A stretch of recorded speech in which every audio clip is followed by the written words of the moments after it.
a new member of the Marcus Harrison collection. Maybe I'll leave it up to you, Marcus, to give me an introduction to this new model. Okay, it's a Lancia Flavia, 1966 Flavia Pininfarina Coupe. It's a 1.8 fuel-injected engine. It's, yeah, new edition. Couldn't help myself. The British guy with a passion for Italian cars, Yeah, that's how I refer to it. Yeah, I've no idea why, but it's there. I understand. When you see this car, you Yeah. understand. You understand.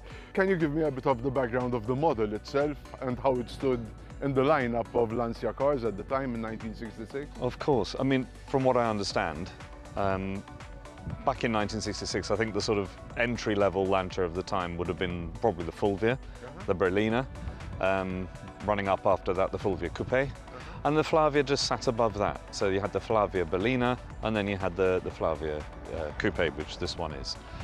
There was a convertible, a Vignale convertible version as well. Yeah, yeah. They all look different. There was even a Zagato Coupe of this as well, all running the same boxer flat 4 1.8 or 1.5 engine.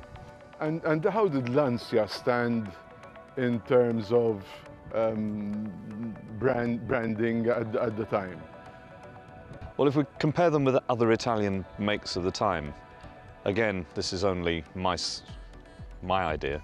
And so sort of Fiat were the, I hate to say at the bottom because that sounds horrible because I love Fiats, but Fiat was sort of the starting, the entry level. The entry level. Then Alfa were the sporty side. Lancia were kind of more the executive. I don't know. It's hard to categorize, but I would always see it as Alfa having the sporty, rorty, kind of more fun cars. And these guys always had very particular styling. Very much so. Yeah, yeah. And over-engineered. This was the era before they joined up with Fiat. Yeah, I think the Fiat takeover was 1969, so this would be one of the last of the pure Lancia, I think, for want of a better word, yeah, or over-engineered, money-losing cars. Yeah. Talking about over-engineering, you highlighted a couple of items before, where no expenses spared. Yeah, in the I mean, construction of lovely detailing.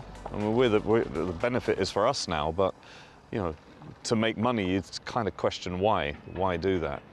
I mean, things that spring to mind, and I'll show you later, is a ridiculously over-engineered ashtray. I know that sounds stupid, but it really is. I don't know, the wheel embellishers, the outer rings, are all fitted on, beautifully engineered with screws, bolted. The wheel nuts are brass. You know, there's extra pieces here made of stainless steel that really need to be there, but they just make the car nicer and give it a higher quality feel. What is it that struck you in the model? If I'm not mistaken, you came across it in an enormous classic car show? Yeah, I was at a fair in Bologna, and I was in half a mind to buy a car. You're a Lancia guy. You've had how many before? I think this is probably my 7th or 8th now. All right. Weirdly, I was looking for a Lotus. Okay. All right. And I'd kind of set my heart on a Lotus. And I was there with some friends, and I saw a Lancia Flavia on a stand, which I liked very much. And I hovered over for a while and decided it was too large. It was just too big. And then saw this. Well, a friend of mine saw it first, actually, and said, you need to go to that hall and have a look. Round the corner, and there it was, and that was it. You know, love it. Child in a sweet shop. Really like it. Really Tell me a bit about the show itself.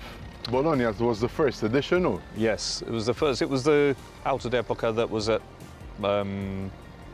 Padova before, right? Yeah, and apparently it outgrew Padova and they moved it to Bologna. Great, absolutely massive, great. Very, very big. Huge. I've heard different things, but I think something in the region of 4,000 to 5,000 cars were at the event. I mean, God knows how many of a certain quality, not... It was right across the board, but I mean, the stuff that we saw as kids in magazines that we loved and thought, wow, you know, we're never going to see that. You'd see 2 or 3 of them. I mean, for me, it was wonderful. Slightly confusing because it was so large, but yeah, great. Back to the car. you tend to choose cars that have been restored and up to an impeccable level. And I think this falls in that category as well. Well, thank you. Yeah, I'm of an age now. I mean, I used to not care. I would be quite happy to really try and do as much as I could physically do myself and then just give it to people to finish. But yeah, I'm of an age now where getting too involved. I like the small details, and I have little things to do on this, you know. I like the messing around and just... But perfecting the final touches. Doing the little jobs. I mean, this car didn't have any use for about 7 years. It was in a private collection after its restoration. After it was restored. Yeah. And, you know, I've only had it a couple of weeks. So probably you're going to come across I'm finding things problems already, you know. So I don't see that as a negative. That's part of the fun of classic car ownership for me. It's just that making things good. The truth is, it's also a wise way of doing things, because if you're going to restore, you have no idea what the final price or budget is going to be anything like. I mean, like this, you know what it's cost you, and that's it. Exactly. I mean, God knows what it cost the previous owner to do the restoration. I have a file of photographic body restoration, and we'll share some of those photos with our viewers. Yeah, I can't believe that he made money out of the deal, because it must have cost him far more than he could. It's normally the way, isn't it? If you restore a car, you don't get the money back. For sure not. For sure not. So it's wise coming in and buying. After all the. Exactly. We were discussing the engine earlier. Can you give me a bit of background about that? Okay, it's a flat 4 boxer engine. Was that typical of Lancia at the time? Yeah, they went through a phase of sort of trying to champion the boxer engine. This was, I think this was the first boxer engine, don't quote me on this, that they did. And then this continued into the Gamma afterwards. And then they dropped it, so it would have been early 80s when the Gamma finished and Fiat sort of... And obviously a front-wheel drive configuration. Yeah, that's the other thing that's unusual. It's a front-wheel drive configuration, which was another thing that Lancia were very much into. Championing at the time. Yeah, very much into front-wheel drive. In contrast to their competitors and the trend at the time on the market. Exactly. And weirdly, and I have no idea why, they don't drive like front-wheel drive cars. You don't have that feeling that you're driving a front-wheel drive car. In fact, it's they will over rather than understeer. All right. Yeah, which is unusual. Driving-wise, how is it? It's really nice. I mean, it's. I suppose I could liken it, and this is an overused phrase. It's like a Swiss watch. Everything's really precise. The gear change is a click type of gear change. Everything falls to hand nicely. It's really nice to drive, actually. Yeah. But in a more leisurely way, in a more 60s way, if you like. All right. You know? And for 60-year-olds, it's fine, no? Yeah, absolutely.